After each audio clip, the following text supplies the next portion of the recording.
নমস্কার। রামকৃষ্ণ কথামৃত পাঠ।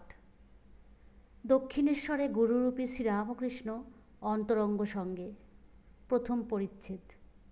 প্রহ্লাদ চরিত্র শ্রবণ ও ভাবাবেশ। যোষিত সঙ্গ নিন্দা।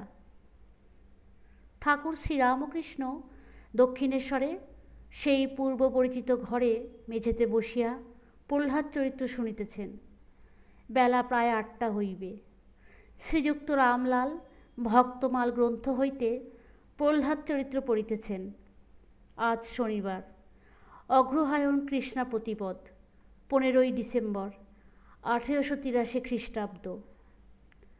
মণি দক্ষিণেশ্বরে ঠাকুরের সঙ্গে তাহার পদছায়ায় বাস করিতেছেন। তিনি ঠাকুরের কাছে বসিয়া প্রহ্লাদ চরিত্র শুনিতেছেন। ঘরে শ্রীযুক্ত রাখাল, লাটু, হরিশ কেহ বসিয়া শুনিতেছেন, কেহ যাতায়াত করিতেছেন। হাজরা বারান্দায় আছেন। ঠাকুর প্রহ্লাদ চরিত্র কথা শুনিতে শুনিতে ভাবাবিষ্ট হইতেছেন।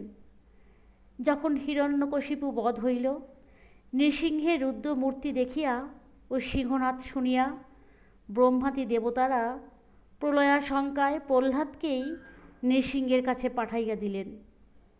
প্রহ্লাদ বালকের ন্যায় স্তব করিতেছেন। ভক্তবৎসল স্নেহে প্রহ্লাদের গা চাটিতেছেন। ঠাকুর ভাবাবিষ্ট হইয়া বলিতেছেন, আহা আহা, ভক্তের উপর কি ভালোবাসা। বলিতে বলিতে ঠাকুরের ভাব সমাধি হইল। স্পন্দনহীন চক্ষের কোণে প্রেমাশ্রু। ভাব উপশমের পর ঠাকুর ছোট খাটখানিতে গিয়া বসিয়াছেন। মণি মেজের উপর তাহার পাদমূলে বসিলেন। ঠাকুর তাহার সঙ্গে কথা কহিতেছেন। ঈশ্বরের পথে থাকিয়া যাহারা স্ত্রীসঙ্গ করে, তাহাদের প্রতি ঠাকুর ক্রোধ ও ঘৃণা প্রকাশ করিতেছেন। শ্রীরামকৃষ্ণ বলিতেছেন, লজ্জা হয় না? ছেলে হয়ে গেছে, আবার স্ত্রীসঙ্গ। ঘৃণা করে না? পশুদের মতো ব্যবহার। নাল, রক্ত, মল, মূত্র এসব ঘৃণা করে না? যে ভগবানের পাদপদ্ম চিন্তা করে, তার পরমা সুন্দরী রমণী চিতার ভস্য বলে বোধ হয়। যে শরীর থাকবে না, যার ভিতর কৃমি, ক্লেদ, শ্লেষ্মা, যত প্রকার অপবিত্র জিনিস, সেই শরীর নিয়ে আনন্দ, লজ্জা হয় না?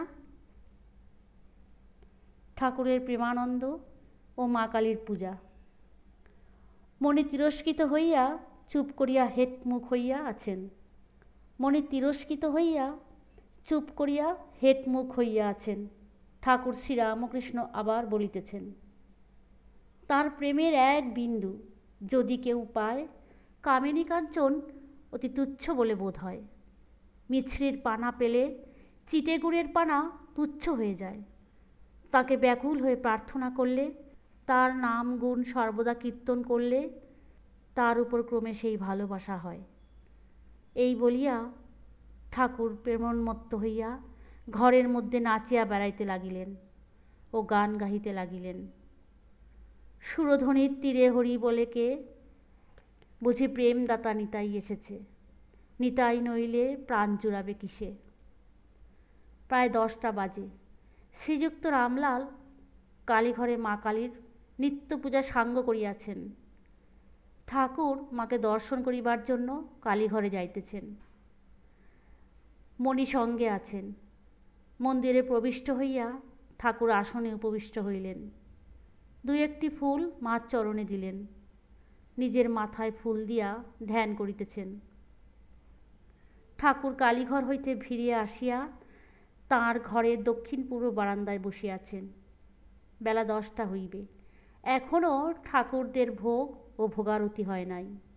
মা কালী ও রাধাকান্তের প্রসাদী মাখন ও ফলমূল হইতে কিছু লইয়া ঠাকুর জলযোগ করিয়াছেন।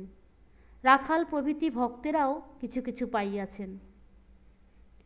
নিষ্কাম কর্ম, পূর্ণ জ্ঞানী গ্রন্থ পড়ে না। শ্রীরামকৃষ্ণ মাস্টারের প্রতি বলিতেছেন, ওতে কি বলছে? মাস্টার বলিতেছেন, সাহেব ফলাকাঙ্ক্ষা না করে কর্তব্য কর্ম করতেন, এই কথা বলছে, নিষ্কাম কর্ম। শ্রীরামকৃষ্ণ বলিতেছেন, তবে তো বেশ, কিন্তু পূর্ণ জ্ঞানের লক্ষণ একখানাও পুস্তক সঙ্গে থাকবে না। যেমন সুখদেব, তার সব মুখে, বইয়ে, শাস্ত্রে, বালিতে চিনিতে মিশেল আছে। সাধু চিনিটুকু লয়ে বালি ত্যাগ করে, সাধু সার গ্রহণ করে। সুখদেবাতির নাম করিয়া ঠাকুর কি নিজের অবস্থা ইঙ্গিত করিয়া বুঝাইতেছেন? বৈষ্ণব চরণ কীর্তনিয়া আসিয়াছেন, তিনি সুবল মিলন কীর্তন শুনাইলেন। কিয়ৎক্ষণ পরে শ্রীযুত রামলাল থালাই করিয়া ঠাকুরের জন্য প্রসাদ আনিয়া দিলেন। সেবার পর ঠাকুর কিঞ্চিৎ বিশ্রাম করিলেন। রাত্রে মণি নবতে শয়ন করিলেন। শ্রী শ্রী মা যখন দক্ষিণেশ্বর মন্দিরে ঠাকুরের সেবার জন্য আসিতেন, তখন এই নবতেই বাস করিতেন। কয়েক মাস হইলেও শ্রীমা কামারপুকুরে শুভাগমন করিয়াছেন। আজ এইটুকুই। ভালো থাকবেন, সুস্থ থাকবেন।